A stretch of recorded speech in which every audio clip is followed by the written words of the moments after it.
Kaya makaguess, kung saan, nasa picture is, my reward later, okay?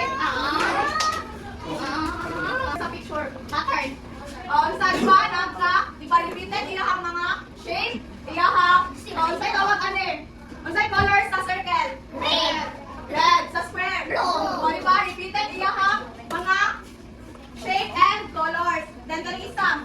Unsay nabantayan nyo sa isa, di ba? Repeated, gihapon ang unsa ka? Di ba ang candy kay na-repeat gihapon siya? Yes, Astrid, so sit down na.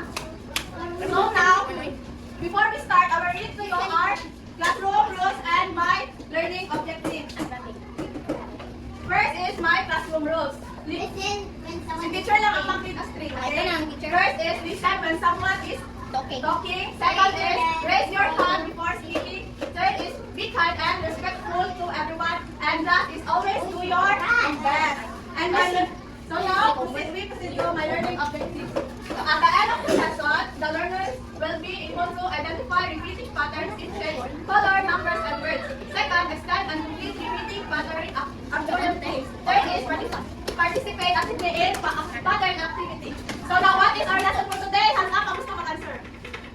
Kasi, what is our lesson? About pattern. Very good. Una na ni mo i-claim ang reward ha. So, let me discuss to you what is pattern. Yes. So pattern is something that repeats or follow a specific order. It can be made up of shapes, color, numbers, and words. Kung saan ang pattern nag-repeat,